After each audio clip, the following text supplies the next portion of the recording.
Assalamualaikum warahmatullahi wabarakatuh.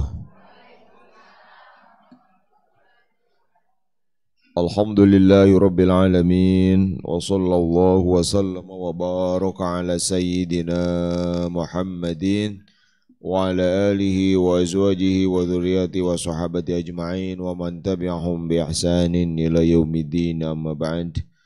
Wa ya rabbi syrah li sadri wa yassir li amri wa hlul 'uqdatam min lisani yafqahu qawli.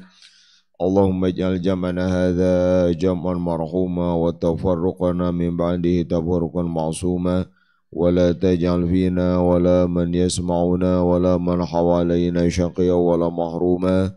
Allahumma aftah masami'a qulubina bijahil Mustafa Muhammadin sallallahu alaihi wasallam. Allahumma kama wafaqtana lil ilmi wat ta'limi wawafiqna Allahumma lil fahmi wal amali bi rahmatika ya arhamar rahimin. Allahumma ij'al majalisana majalisa Rasulillah wa ayyamana ayyama Rasulillah wa layaliyana layaliya Rasulillah wa syarah sudurana bi ulumi Rasulillah wa amla qulubana bi hubbi Rasulillah wa adliq alsinatana bi anwari salati wassalami ala sayyidina Rasulillah Sayyidina Muhammadin sallallahu alaihi wasallam wa adkhilna fi hisni Rasulillah sallallahu alaihi wasallam. Laqad ja'akum rasulun min anfusikum azizun alim anittum harisun alaikum bil mu'minina raufur rahim. Fa in tawallaw faqul hasbiyallahu la ilaha illa huwa alaihi tawakkaltu wa huwa rabbul arsyil azim. Allahumma inni a'udzubika an a'dilla wa dhalla wa zilla wa zalla wa dhulama wa jahlu jala alayya wa alayya thumma ila hadratin nabiyyil mustafa Muhammadin sallallahu alaihi wasallam wa ila ikhwanihi minal mursalin wa azwajihi ummatil mu'minin wa dhurriyyatihi wa ahli baiti wa sahabati ajma'in wa jami'il awliya'i wa salihin wal ulama'il amilin wa musannifin Muhammad wa Ahmad al-Ghazali wal masyayikhina wa muallimina wa abaina wa ummahatina bi anna Allah yarhamuhum wa yuli darajatin bil jannah wa yu'idu alaina in barakatihim wa asari ma'lumim wa anwarin bid dini wad dunya wal akhirati bi sirril Fatihah. أعوذ بالله من الشيطان الرجيم بسم الله الرحمن الرحيم الحمد لله رب العالمين الرحمن الرحيم مالك يوم الدين إياك نعبد وإياك نستعين اهدنا الصراط المستقيم صراط الذين أنعمت عليهم غير المغضوب عليهم ولا الضالين. Buka Hanjasim Kuring, ini masih bait ke-54 halaman 57 masih ngebahas qalal mu'allif rahimahullah wa alzamal khalqa tasdiqahu fi jami'i ma akhbara anhu fi amri dunya wal akhirah wa alzamahum ittiba'ahu wal iktida'a bihi faqala wa ma atakumur rasulu fakhudhuhu wa ma nahakum anhu fantahu. Semangat dinazamkeun terus semangat di awalinya mengulangi ya. Pilar ke-10 mengimani kenabian. Semangat. Bismillahirrahmanirrahim. 10 yakini tentang kenabian segala hal yang dengannya berkaitan.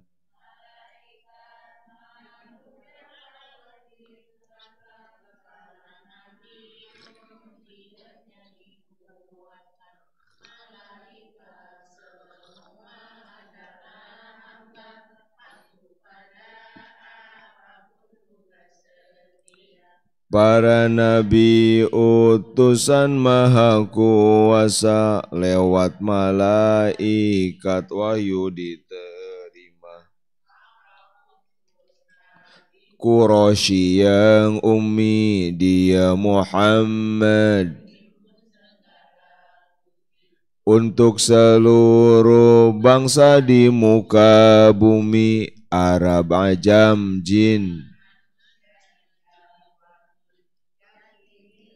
Nabi kita paling mulia,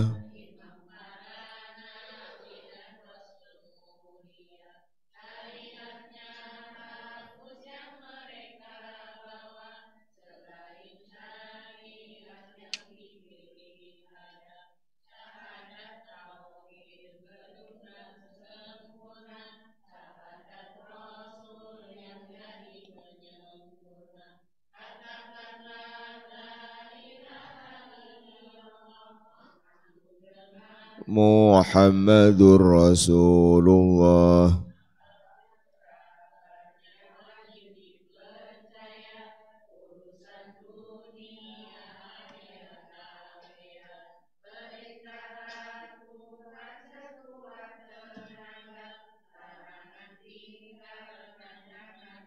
Nah, toh cekap ya kirinya lah. Ya, bait ke-54. Tipayun terus dibahas bahwa di antara prinsip keimanan ka Rasulullah sallallahu alaihi wasallam adalah meyakini bahwa apapun kabar yang Nabi sampaikan, mau urusan agama, urusan dunia, urusan akhirat, wajib diimani, wajib dipercaya. Bahwa semua yang Nabi sampaikan itu seperti di dalam Al-Quran, wa ma yantiqu anil hawa in huwa illa wahyu yuha. Bahwa tidak ada satupun ucapan Nabi yang timbul dari hawa nafsu. Tidak ada satupun kata-kata Nabi yang sumbernya adalah hawa, keinginan nafsu. Semua yang Nabi katakan adalah wahyu. Nah, ketika menafsirkan ayat ini maka para ulama membagi wahyu itu dua, ya. Wahyu Qur'ani yaitu Al-Quran, sareng wahyu sunnah berdasarkan ayat dia. Karena kalimatnya jelas, wa in huwa illa wahyu yuha. Nutku Nabi itu nggak ada lain adalah wahyu yang Allah berikan kepada beliau. Maka percaya, tipe untuk dicontohkan ya, bahwa apapun ayat atau hadis yang penafsirannya memberikan kesan kekurangan kepada Nabi, yang memberikan ketidaksempurnaan Nabi, yang penafsirannya bertentangan dengan prinsip-prinsip kemaksuman Nabi di Aqidah Ahlussunnah wal Jamaah, maka penafsiran tersebut itu harus dipikirkan ulang, harus ditinjau ulang, harus dikembalikan kepada penafsiran yang sesuai dengan yang muhkamat. Yang muhkamat itu yang pasti. Apa yang pasti? Bahwa Nabi itu maksum. Semuanya dikembalikan ke dinya. Naon wae pembicaraan tentang Nabi, baik ketika menafsirkan ayat atau hadis, kalau kesannya menurunkan derajat Nabi, kalau isinya bertentangan dengan kemaksuman Nabi, itu harus dihindari. Ya, itu yang dimaksud baris kedua, apapun kabarnya wajib dipercaya, urusan dunia akhirat tak beda. Ayeuna baris terakhir tina bait 254, baris kedua berarti. Perintah lakukan sekuat tenaga, larangan tinggalkan, janganlah disisa. Nah, prinsip mengimani Nabi berikutnya adalah apapun perintah Nabi, fakhuzuhu wa manahakum anhu fantahu. Perintah lakukan sekuat tenaga, larangan tinggalkan, jangan disisa. Ini prinsipnya. Kalau Nabi memerintahkan sesuatu, lakukan semampunya. Fa'tu minhu mastata'tum. Satiasa samaksimalna lakukan. Sehingga ketika melakukan perintah mungkin ada satu kondisi yang tidak sempurna. Ketika melakukan perintah Nabi, ketika menjalankan ajaran Nabi, ajaran Islam, mungkin ada satu situasi yang di situ tidak bisa 100% persis seperti yang Nabi perintahkan. Nggak apa-apa, lakukan semampunya. Nah dari situlah maka muncul syariat kemudahan-kemudahan di ajaran Nabi. Dari situlah misalnya muncul solusi-solusi ketika situasi atau kondisi yang maksimal tidak bisa dilakukan. Contohnya, misalkan yang banyak terjadi. Nabi terus jelas menyuruh kita sholat dengan berdiri gitu ya. Menyuruh kita sholat dengan menghadap kiblat. Menyuruh kita sholat harus wudhu dulu misalkan. Maka ini harus kita upayakan semaksimal mungkin. Kalau sudah pada batas maksimal, berusaha berdiri, ternyata nggak bisa. Nah udah, kalau nggak bisa berdiri, apa maksimalnya? Maksimalnya bisa duduk, ya udah duduk aja. Duduk diupayakan, ternyata nggak bisa juga. Apa maksimalnya selain duduk? Bisanya berbaring, biasanya telentang. Jadi maksimalnya di situ. Akhirnya misalkan bersuci, maksimalkan dengan wudhu. Wudhunya tilu kali gitu kan. Wudhunya lengkap, pasunatana, kewajiban-kewajibannya. Tetapi ketika tidak memungkinkan, karena faktor apapun ya nggak usah dipaksakan. Misalkan contoh di nabuah wudhu. Ketika wudhu ada keterbatasan waktu dan air, maka justru kita diwajibkan membatasi diri dina anu fardu. Ya lamun cai teh, lamun orang wudu lengkap tilu kali sunatna lengkap, ieu cai sigana kakarang ngabasu panangan ge seep maka fardu. Kan Nabi memiwarna kan gitu. Nabi ini kan duduk tiga kali lengkap lah hadis-hadis hukum wudu. Iya wudu teh memang kada aya sunat na aya fardu tapi lamun pasunatan wudu dilakukan ieu waktu sae manten gitu. Sedengkeun ieu teh tos kasiangan misalkan. Waktu ngan sabar menit deui gitu. Lamun dietang jeung wudu jeung mapana jeung wah maka itu. Mas tata'tum lakukan semampunya. Akhirnya orang nuju netepan. Contoh ada situasi seperti orang di pesawat. Ketika kita di pesawat, akhirnya orang lagi teu nyanak taneuh gitu kan. Nu haji umroh atau nu perjalanan jauh. Gimana? Air nggak ada. Berarti pakai apa bersucinya? Nggak bisa maksimal pakai air. Apa yang maksimal? Pakai debu. Debu pun nggak ada. Dan nyanak teu aya, nyanak teu di sekitar kita aya debu. Ia berpegang teguh misalkan pada mata Syafi'i gimana? Gimana Ibu? Mas tata'tum, lakukan semampunya. Apa yang mampunya? Yang wudu nggak bisa, tayamum nggak bisa. Gimana? Tetap sholat? Tetap sholat. Tapi sholatnya tanpa bersuci dulu. Disebutnya sholatu faqidi tohuroin. Sholat orang tanpa bersuci. Ada. Karena Nabi yang penting sholat gitu. Sok sholatnya wudu heula, teu tiasa wudu. Sok sholatnya tayamum heula, teu tiasa wudu, teu tiasa tayamum. Sok we sholat walaupun tanpa bersuci, tanpa tayamum. Ayeuna mayun ka kiblat. Urang teh tos ngupayakeun gitu. Tos ngupayakeun maksimal. Wah, milari nganggo kompas misalnya, kompas milari tataros niat tanda segala macam, menghadap ke satu arah. Setelah beres lalu berangkat nu ngawartosan gitu kan. Nah, itu dianggap udah melakukan perintah, datos aya maksimal. Atau seperti di pesawat yang tidak mungkin kita baik berangkat atau pulang kan nggak ngadap Ka'bah. Berarti nggak mungkin di pesawat sholat dengan menghadap ke kiblat. Gimana? Apakah jangan sholat? Enggak, sholat tetap. Karena perintahnya sholat. Lakukan sholat walaupun tanpa menghadap kiblat. Nah, dari situlah kata Imam Nawawi muncul yang disebut istilah salat li hurmatil waqti. Nah, itu muncul dari prinsip bahwa melakukan perintah Nabi semampunya, sekuat tenaga.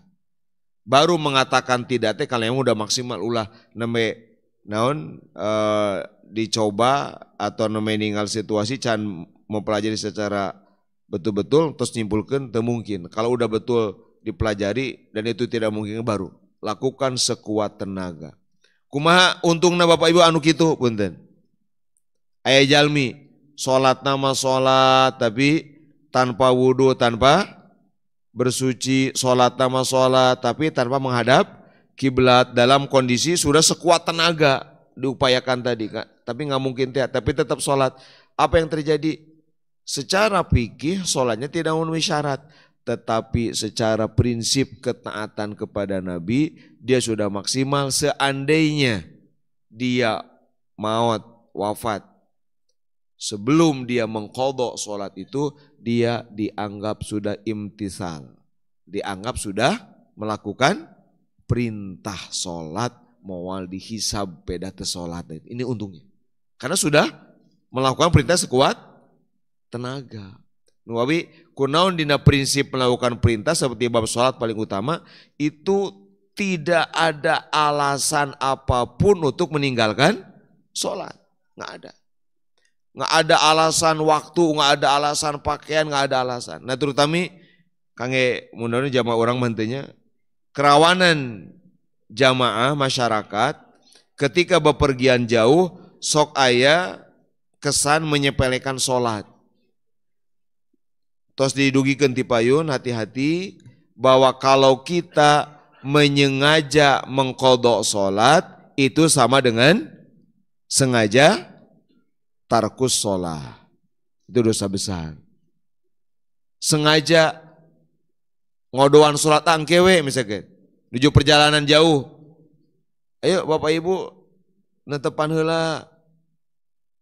Dengan gampang dijawab, angkin we bade di bumi, bade di qadha, itu dosa besar. Itu sama dengan sengaja meninggalkan sholat. Begitu terus hayu ayeuna netepana. Aduh iya teraos anggoana kumaha? Baseuh. Atau iya ngenyanak kurang kali. Iya kumaha anggoana? Kanajisan. Iya murang kali utah kan muntah najis. Gitu. Kumaha? Nah, anggo prinsip ya. Perintah lakukan sekuat tenaga. Kalau mungkin salin dulu. Kalau mungkin beli dulu. Ternyata nggak mungkin juga beli timana artosna salin tenyanak dan sukatnya moal kieu. Apa yang lakukan? Sholat nggak? Sholat walaupun dengan pakaian yang najis tadi. Sholat. Apa yang hikmahnya atau apa untungnya buat kita? Naudzubillah wal niyadzubillah, seandainya terjadi sesuatu kaburu maut, maka dia walaupun sholat pakai baju najis dianggap sudah melakukan sholat perintah. Tapi lamun teh walaupun tos kieu punten, walaupun dina teh engke we sholatna bade di bumi, bade di qadha bae engke, tos dugi ka bumi tos laluasa, maka naudzubillah wal a'udzubillah lamun teh kabur jeung maut, naudzubillah dia dianggap sengaja meninggalkan sholat. Ini hikmah tina di kajian para ulama bahwa dalam mengikuti perintah Nabi lakukan sekuat tenaga. Islam begitu Pak. Islam tidak membebani gitu. Selalu ada solusi. Kalau carosan Imam Syafi'i bahwa idza dhaqal amru tasa'a wa idza tasa'a dhaqa. Ini kaidah anu dicetuskeun ku Imam Syafi'i dina memahami dari dalil agama. Bahwa dina prinsip agama kita ini kalau situasi dhaqa sempit, heureut, ripuh, riweuh, sulit, susah, maka ittasa'a. Maka solusi untuk mengamalkan agama itu leluasa. Agama itu elastis. Ketika situasinya dhaqa sempit, agama membuka solusi. Kayak tadi, waduh itu sholat aja, kayak itu kan. Soke tayamum, nggak bisa ya udah sholat aja tanpa bersuci gitu kan. Soke sholat, nah doka apa itasa. Tapi sebaliknya, upami situasi nuju leluasa, serba mungkin, serba bisa, serba mudah, maka agama sebaliknya doka, maka memberikan aturan ketat. Contoh, urang netepan Bapak Ibu, nuju sarehat sadayana, bujeng-bujeng calik, bujeng-bujeng bari ngagole bari berbaring, pan ngageser sakedik dada ge salat teu sah tuh. Idza tas'adaka, pamilu nuju urang leluasa mah agama teh ketat. Ketat. Ngageser dada ge batal salat. Da tadi teh berarti kiblat. Atau bergerak kan 3 kali tanpa maslahat, tanpa tujuan naon gitu anu berkaitan dengan masalah sholat itu batal. Tapi ketika orang nadaka sempit, sulit, maka agama itu seperti itu. Elastis gitu Islam, ini hebatnya agama kita. Seperti dakwaan Allah tipe yang dibahas, yuridullahu bikumul yusra wala yuridu bikumul usra. Ini ya prinsipnya. Perintah lakukan sekuat tenaga. Terus, nah kalau larangan mah tinggalkan, jangan disisa. Nah pamilarangan mah tak aya istilah semampuna tak aya. Pamilarangan mah totalitas. Tak aya istilah sakieu heula we. Enggak. Kenapa? Karena larangan mah gampang. Hanya berhenti. Beda jeung perintah. Perintah mah melakukan sesuatu fisik.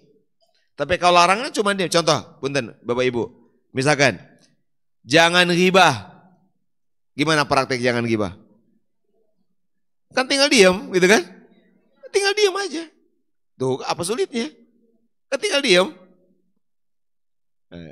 Maka nggak bisa misalnya, iya teh kumanya ngomongkan batur teh cantik, nggak bisa. Tinggal tina bab tipayun, bab tobat. Pamik itu kumaha? Sah teh tobatna. Kan teu sah tobatna. Jadi kedah ari bab larangan mah totalitas moal.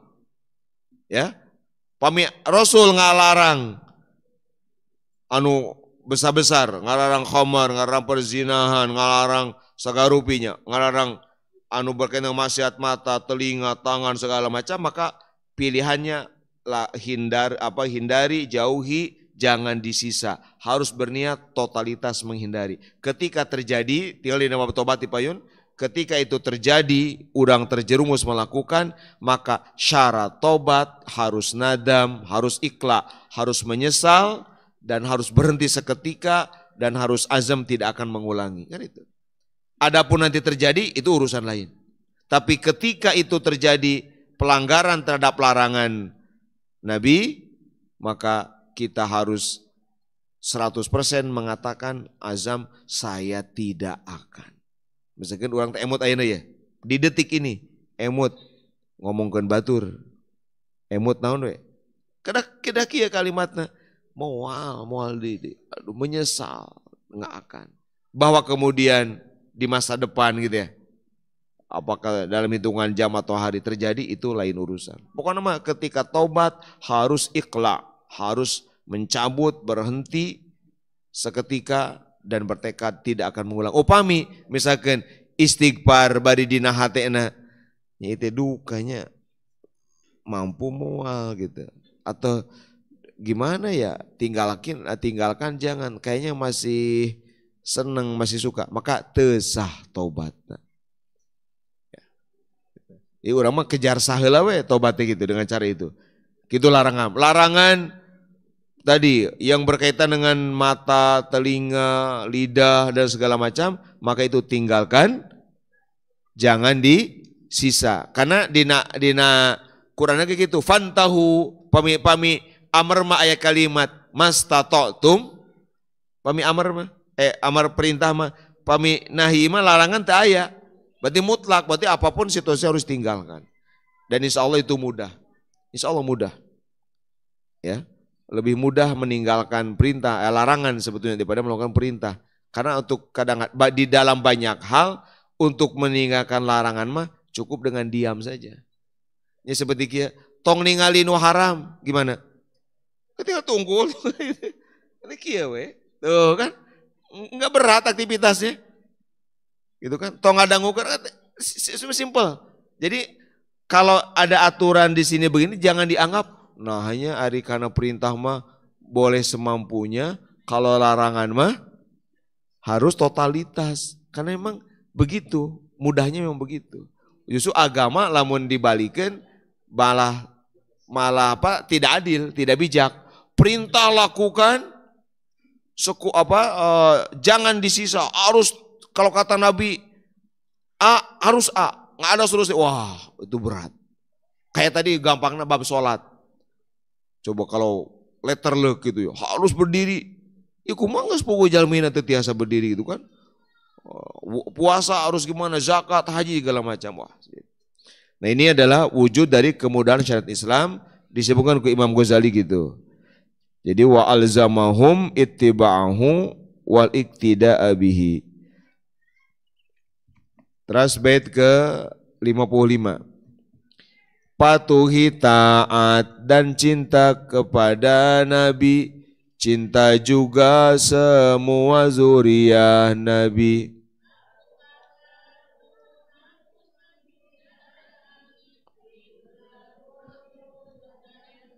Nah, prinsip berikutnya, dan ini puncak cinta sebetulnya, adalah patuh, taat, dan cinta kepada Nabi. Patuh, ya, bahasa Arabnya al-iqtida, al-ittiba, taat, cinta al-mahabbah, mencintai dan patuh kepada Nabi, itu pasti ya. Cinta kita kepada Nabi, Ibu, kedah. Walaupun cinta kita sejelek apapun, katakan cinta. Jangan katakan duka kan deh. Bapak-bapak cinta ke Rasulullah, duka tuh ulah gitu. Kan we awon ge cintana. Gitu ya. Pasti cintalah. Abdi cinta ke Rasulullah. Bahwa cinta abdi memang ngasih awon ya rumaos, tapi abdi cinta ke Rasulullah gitu. Nah, cinta itu pasti ya, patuh, taat, cinta kepada Nabi.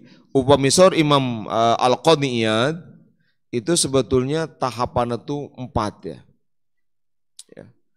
Jadi iman ke Nabi, iman dulu, lalu tadi iman itu buktinya adalah tasdik, percaya pada apapun kabar dari Nabi, lalu mengikuti patuh pada Nabi, lalu cinta dan membela Nabi. Nah, pondasinya adalah sholawat dan salam kepada Nabi. Gitu. Mun urang non cinta itu Bapak Ibu memang kadang-kadang buktinya bukan ketika diucapkan. Bukan ketika mengatakan saya cinta Nabi, uhibbun Nabi atau bukan sebetulnya. Tapi nanti cinta itu terbukti misalkan kayak mun urang hayang ngukur cinta Nabi. Nu sederhana we, Bapak Ibu.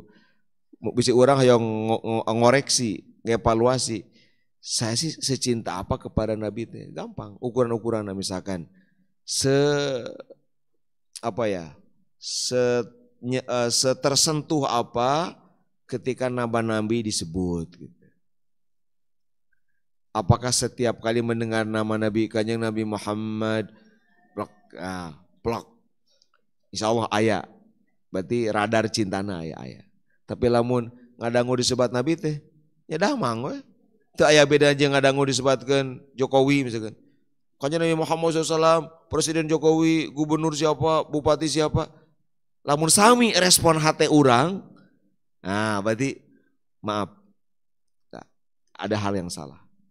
Nah itu siapa? Abdi tidak bisa memponis, ibu-ibu yang bisa mengukur. Hanya patokannya gitu, diantaranya. Kalau ketika disebut nama Nabi apakah dalam bentuk apapun, dalam bentuk seperti ini ceramah atau baca buku atau mendengar bahkan di apapun gitu, mendengar penyebutan nama Nabi Muhammad SAW atau bahkan mungkin Rasulullah unggul atau Nabiullah atau Kanjeng Nabi, plak gitu tah, curing hak hati teh, benten, insya Allah itu alamat ayat. Nah, tapi pamit tadi sok sim kuring misalkan di ieu majelis nyebatkeun beberapa nama. Gitu ya, nama-nama timur, nama tokoh agama, ulama, pejabat, segala macam. Nah, cek itu.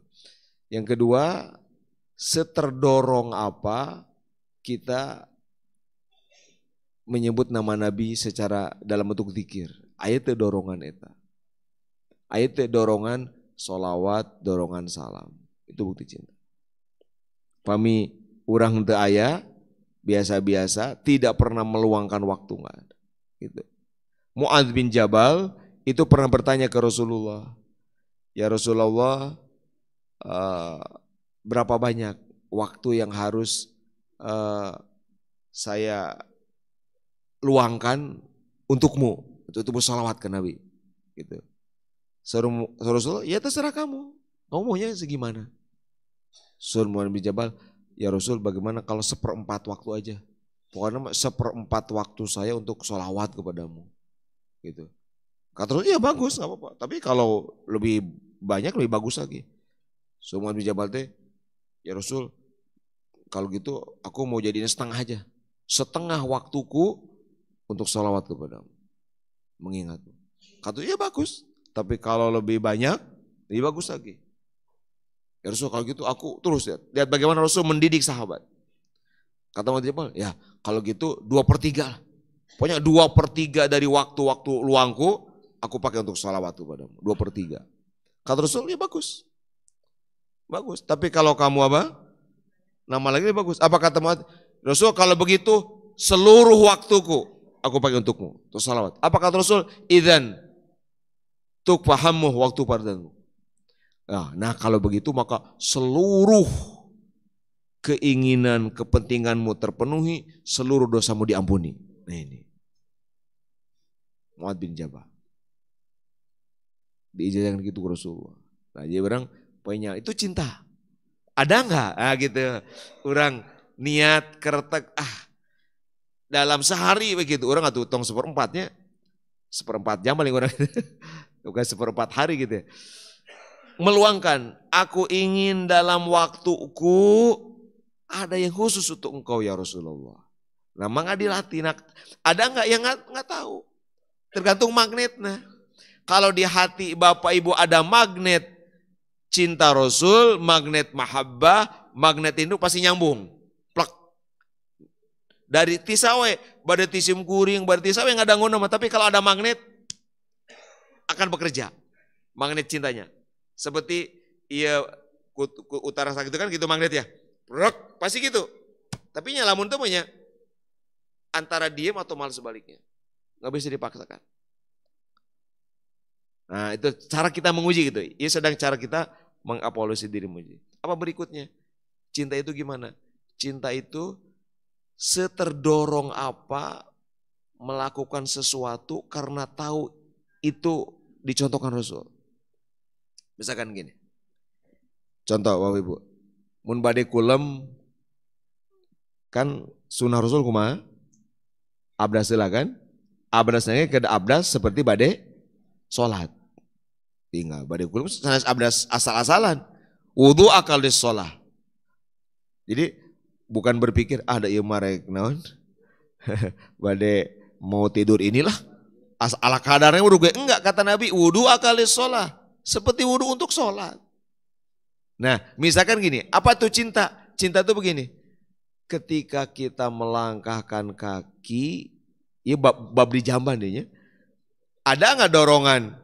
Saya wudu dari piwarang ku Rasul, lamun Rasul temi warang ma asahalorea. Jadi yang menggerakkan kaki saya itu Rasulullah. Dan mun teh di piwarang hayong langsung naon ngaguker we gitu. Nya capek, nya tiris, usum hujan ke, tapi enggak. Kalau ada, itu cinta namanya. Aina setelah ke jamban. Ini di zaman ya, di zaman bagaimana cinta bisa tumbuh di jamban? Gimana? Ketika mandi. Aina lamun nu di banyur teh bagian kanan dulu. Ada enggak di hati kertek? Rasul itu menyukai apapun kebaikan yang kanan. Yuhibbut tayamun fi kulli syai. Ada enggak? Tek gitu. Karena hati orang teh bahwa di kanan. Itu mandi memang mandi mana dunia tinggal gejebur-gejebur. Tapi kalau orang ada cinta itu akan berkata, kanan dulu. Din hati teh Rasul itu seneng memulai dari kanan. Dan seterusnya. Masuk jamban kaki kiri, keluar jamban semua. Nah, di situ. Jadi ada enggak dorongan untuk ini? Simburing emut tahun berapa ya? 2009 atau berapa sarang menuju hajian sarang pun Bapak. Waktu itu berkunjung ke beberapa tempat. Pun Bapak tersentuh ada satu kalimat, gitu ya. Di situ kalimatnya begini, bahwa jadi untuk diisi titik-titik melakukannya karena mahabbatan li Rasulillah. Aku lakukan ini karena cinta Rasul. Misalkan nih, poin orang diisi, poin orang ngomong. Misalkan saya wudhu, saya kalau jelas ibadah. Atau misalkan aktivitas saya membersihkan ini. Atau seperti sekarang, saya menyimak pengajian mahabbatan li Rasulillah. Asma'u, gitu ya. Astami'u ila mahabbatan Rasul. Nah, kalau itu ada, itulah cinta. Walaupun mungkin dia nggak ngomong, wahibbuka ya Rasulullah atau enggak. Tapi sikap tindak tanduknya itulah cinta. Nah, mencintai Nabi hukumna wajib fardu ain. Surah Al-Imam Qadiyat, memang cinta Nabi itu enggak sembarang, tapi seburuk-buruknya tadi, lamun orang ditaruh cinta hente, tong awaler hente, dalam hente mah kufur berarti. Kan we awan-awan katakan, saya cinta Nabi, nggak mungkin saya akan cinta Nabi. Gitu. Bahwa jelek inya memang rumawas, tapi dia cinta karena betul cinta. Sampai ada di sini. Gitu. Nah ini wajib fardu ain mencintai Nabi, melakukan agama atas cinta pada Nabi, tadi dilatih. Dan cinta itu harus ada pupuknya gitu. Enggak bisa, yang penting mah cinta, enggak, harus ada sholawatnya, salamnya, kenal Nabi. Maka penting kan mengenal Nabi tadi secara kamalan atau azomahna. Imam Abdul Salam Syaitan, azomah Nabi itu aspek nasabuna, aspek segala macam. Sampai akhirnya timbul kebanggaan, timbul kecintaan. Karena makin mengenal yang pihak yang dicintai makin gede cintanya. Nah tapi tidak berhenti di cinta Nabi. Cinta juga semua zuriyah Nabi. Cintai siapapun keturunan Kanjeng Nabi. Yaitu siapa keturunan Kanjeng Nabi? Semua keturunan Nabi yang punya darah yang sahih, yang valid, yang sah, yang terbukti dari keturunan Sayyidah Fatimah dan Sayyidina Ali. Yaitu dari Sayyidina Hasan dan Sayyidina Husain. Dan itu banyak, sangat banyak. Bahkan lebih banyak yang tidak dikenal daripada dikenal. Punten, ketika bicara zuriyah Nabi bukan hanya Habib. Bukan. Bukan hanya seperti di Indonesia yang dikenal dengan sebutan para habaib, bukan. Terlalu kecil kalau keturunan Nabi dibatasi dengan mereka-mereka yang disebut Habib. Enggak. Jauh lebih banyak keturunan Nabi yang enggak pakai gelar-gelar seperti itu. Dan itu mah gelar lokal Tiaman dibawa ke Indonesia. Enggak. Di Mesir enggak pakai gelar itu. Enggak. Guru orang kin insya Allah sumping haladir teh dugikan kaping 11 Januari. Maulana Syekh Ala Muhammad Sofana Imah. Tengah mau gelar Habib Said, beliau keturunan Sayyidina Hasan. Guru beliau Maulana Abdi Salam Syita, tengah ngok sebatan Habib Said, wah ulama besar, wali besar. Tengah ngok Said, tengah ngok Habib, beliau Al Husaini. Seur di Indonesia, seur. Nah jadi ketika kita zuriyah Nabi atau suwe lebatkeun dina mana, pokokna mah sahawai keturunan Nabi gitu ya. Sahawai keturunan Nabi cintai. Nah nu ditinggalna Nabi. Iya teh keturunan Nabi udah. Jangan melihat hal lain. Jangan melihat faktor lain. Bika rusak cinta orang. Sama seperti orang mencintai seorang santi ningali kiaina gitu. Ieu abdi mah ningali kiaina, guruna, teu ningali budak santrina. Ningali budak santri mah kadang piamakeun gitu kan. Ngaranna ge budak santri didikeun, kadang mah teu sopan gitu ya. Ini yang namanya barudak gitu, ayah gitu kan. Kadang-kadang naon tuh sikapnya, enggak. Saya tidak melihat mereka, saya melihat gurunya. Saya hormat ke santri, sayang ke santri melihat gurunya. Nah, sama begitu. Bujeng-bujeng ka santri Bapak Ibu, lamun misalkan Bapak Ibu tatamu ka bumi hiji jalmi. Ayah hayam di teras bumi nate. Terus punten hayam teh modal gitu. Wantun teu maledog maihan eta hayang mantun teu. Wantun teu. Wantun teu. Kunaon teu. Yang dilihat yang punyanya. Makanya kahayam tiasa gitu, kajalmin teu lah gitu. Nya kan urang teh kesel nama atau ucing gitunya. Urang teh teresep ucing gitu. Ieu nu disumpingan teh gaduh. Urang teh teresep gitu. Geuleuh aya kan bete-bete aja mi. Kan urang moal mungkin didinya najong ucing. Maledogon ucing atau kumaha. Apa yang dilihat? Bukan kucingnya yang saya lihat. Pemilik kucing ini, tuan rumah. Bukan ayam yang saya lihat. Bisa. Nah kita pun sama. Durian Nabi seueur, sifatnya beda-beda, karakternya beda-beda. Gitu ya. Beda-beda. Aya nu ulama, aya nu awam, aya nu macam-macam ada jalmi namanya lagi. Da teu dimasum keturunan Nabi mah. Nu dimasum mah mung Nabi na wungkul. Matak lamun ninggal, udah abaikan. Udah. Gitu. Nah atuh minimalna teu ngomongkeun teu naon. Nah ketika membaca sholawat, ibu-ibu, ketika membaca Allahumma sholli ala sayyidina Muhammadin wa alihi atau wa ala alihi, dina mana niatkeun eta teh ngadoakeun zuriyah Nabi saha wae. Arek anu urang kenal teu kenal bahkan cekasana resep teresep setuju teu satuju beda atau sama. Udah. Kalau memang zuriyah Nabi. Nah untuk menyatakan durian Nabi itu nggak sembarangan, karena itu godaannya gede. Itu ada lembaganya dan lembaganya itu banyak, bukan hanya di Indonesia nya, bukan hanya di Jakarta, Robito, Alawi, bukan banyak lembaga-lembaga yang membuat penentu sah nasab itu banyak. Ya, nah kalau sudah jelas gitu, nah orang mah husnudzon lah, bilih ieu teh keturunan Nabi gitu, bilih gitu, orang tak apa. Dan terutama di Indonesia. Seperti di Mesir, seueur anu nasabna disumputkeun. Disumputkeun itu diantarana pertimbangan harita penjajahan. Lamun harita Belanda apaleun ieu nasabna, nasab Wali Songo. Wali Songo kan ti Rasulullah hadayana ge. Nasabna. Apaleun ieu. Wah itu bakal terjadi sesuatu, disembunyikan. Kumaha disumputkeunna? Sama sekali enggak pakai gelar.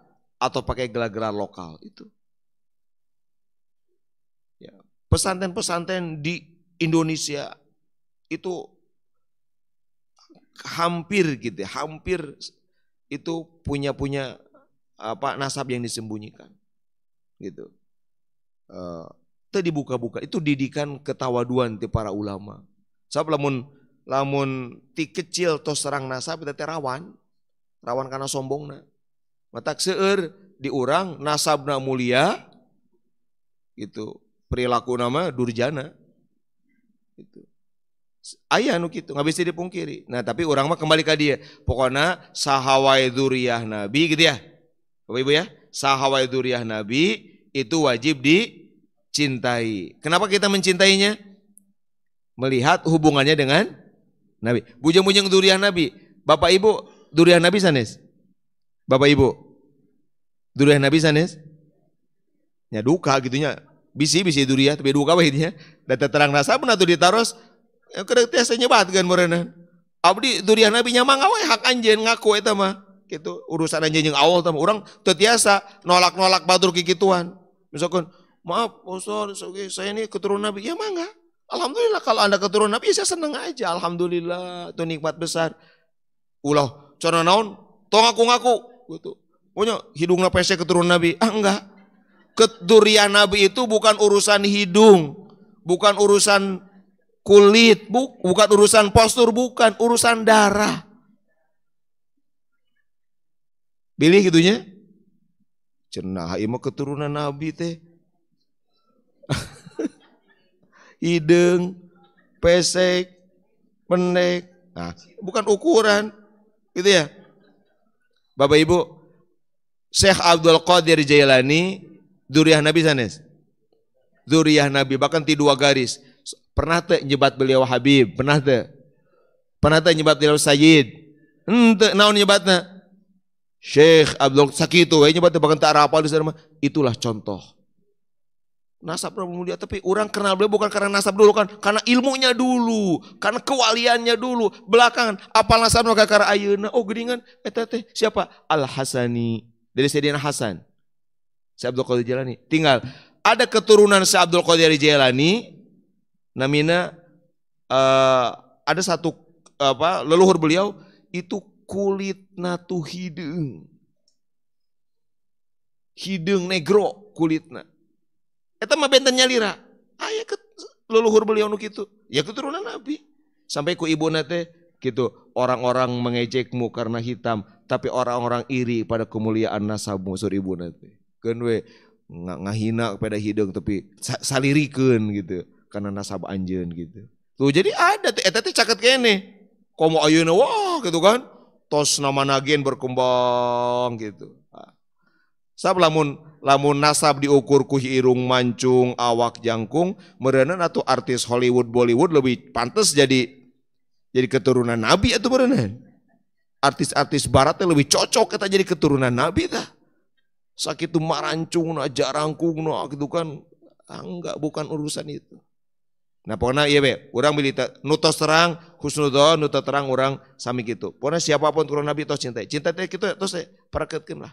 Walaupun orang teu satuju ge, komo zaman politik ya, bisi tos terang eta teh keturunan Nabi, tapi urang mada milih ieu itu mah akeun we gitu. Gitu. Tong diomongkeun we lah gitu. Gaduh pamilih sorangan gitu. Gitu ya. Nah eta pentingnya sementara di sim kuring nembe kuring insyaallah kita pengen dibahas deui bab nasab lah ya. Karena ini penting urang sampai urang terjebak, urang ulah ya.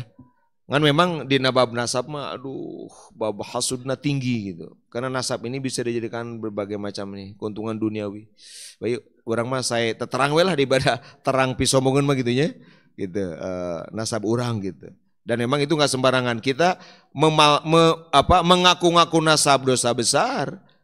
Malsu ke nasab batur ge dosa besar sami. Urang teu tiasa ya nasab mah hak tiap orang ngaku nasab dirinya. Misalkan tiba-tiba Pak Haji Jejat abdi teh keturunan Syekh Fulan ya mangga. Teu tiasa tiba-tiba tong ngaku-ngaku ya hak beliau, silakan. Itu haknya. Tinggal nanti kalau mau diisbat ya gitu ya. Ya buktinya aja di ini kan mana silsilahna segala macam. Teu tiasa jalmi ditolak, dibantah hanya karena mengatakan saya keturunan pulang-pulang. Itu hak dia, silakan aja.